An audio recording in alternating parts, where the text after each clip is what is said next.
Okay, we are today looking at graphing parabolas with y is equal to ax squared, where a is greater than 1. And the a value greater than 1 we're picking today is 3. So the goal is that we're going to graph y is equal to 3x squared. And then after that, we're going to use Desmos to compare that graph to our parent function, which we saw earlier. So we need to find out where we are going to start with this graph. And the place that we're going to start with this graph is, of course, going to be at our x value is equal to 0. And conveniently, where our x is equal to 0, I'm going to put a quick table over here, x, y, where x is 0, our y value is also 0. So as with all the graphs we've seen so far, we're beginning at the origin. So the origin is this point right here. I'm going to put a big old dot there for my first point, 0, 0. And what we have is we have our 1, 3, 5 pattern. So normally with our 1, 3, 5 pattern, we would go over 1, up 1 for our first point, and then we would go over 1, up 3 for the next, and then over 1, up 5. Unfortunately, that is not possible in this particular example because we have an a value which is not equal to 1. So instead, in this example, we're going to multiply our 1, 3, 5 pattern by our a value. So our 1 times 3 is 3, our 3 times 3 is 9, and our 5 times 3 is 15. So that's how we're going to go up on this particular example. So we're going to start from here, and we're going to go up over 1 and up 1, 2, 3. And then from this point, we're going to go over 1 and up 9. 1, 2, 3, 4, 5, 6, 7, 8, 9. And as you can probably tell from the graph, I'm going to skip doing the last part of this. If you want to draw the whole graph and move up another 15 points so you can go all the way up to 27 on the y-axis, that's fine by me. But you don't actually need that many points in order to make a parabola. So I'm just going to stick with these 3. And then I'm going to put the same points on the opposite side. So they will be same distance across on the other side. We're actually already using the properties of our axis of symmetry to draw those other 2 points in. And as you can see, this is starting to look like a parabola, and I really only need to connect the points now. So I'm going to go ahead and do so. Drawing the parabola in freehand is really difficult. And as you can see, I did not do an especially good job, but you get the idea. We'll see an actual version of the graph using Desmos that'll look a little bit more attractive than what I've drawn here. The other thing I'd like to point out is it's also possible to simply plug in values into the graph itself and chart them in a table and then plot the graph. So let's do that. This is the point where x is equal to 1. If I plug in x into this, x squared is 1 times 3 is going to give us 3. And for 2 here, if I plug in x equals 2, that gives us 2 times 2. 2 squared is 4. 4 times 3 would then be 12. This is the point 2, 12.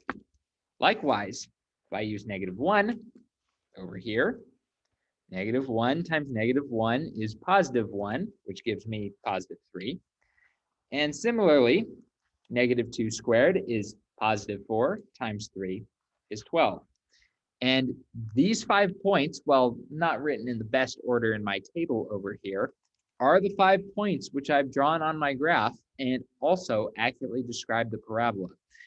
Utilizing the pattern, I think, and I just realized I forgot to do ×3 right there, but utilizing the pattern will also get you to the same place. But if you prefer to plug and chug with points, as long as you utilize the properties of symmetry of your parabola and you have the vertex, graphing it using points will be just as easy as using the pattern.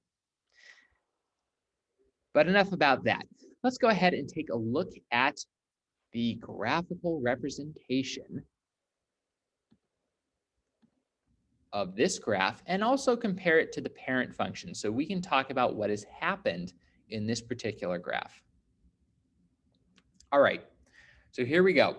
We have the parent function, y is equal to x squared. me go ahead and annotate that so you can see that. That's our parent function. And then we have the one that we graphed earlier, which is y is equal to 3x squared. So in red, we have our parent function. As you can see, by multiplying our new function, y is equal to 3x squared, you can see that the blue graph is a lot skinnier than the red graph. What this is known as is a vertical stretch. When you multiply one of these functions times a number, in this case, we multiply the parent function by a 3, we have vertically stretched the parent function by a factor of 3 in our blue function here. And while this may be sort of difficult to imagine, think of it like this. You can think of it sort of being like these points over here are being stretched up. So previously we'd have a point right here at 1, but it's been stretched up to a 3.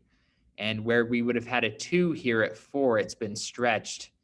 Let's go ahead and pull this all the way up. It's been stretched all the way up to the 12 up here. So you can sort of see how those points are getting pulled up to the top. One thing I'll also mention is talking about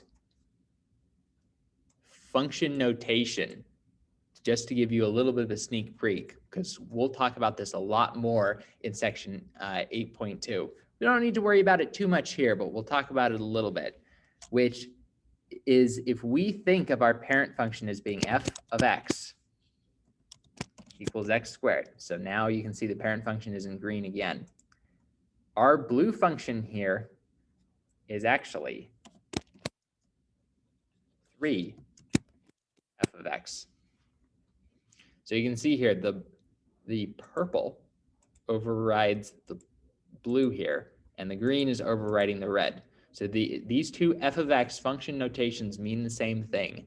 And the function notation way that we would describe this transformation of multiplying by 3 here is multiplying our entire function f of x, aka x squared, by 3. This notation will start to mean more once we get more complicated versions of these functions appearing later in the chapter, but I wanted to provide a sneak peek for you here as well.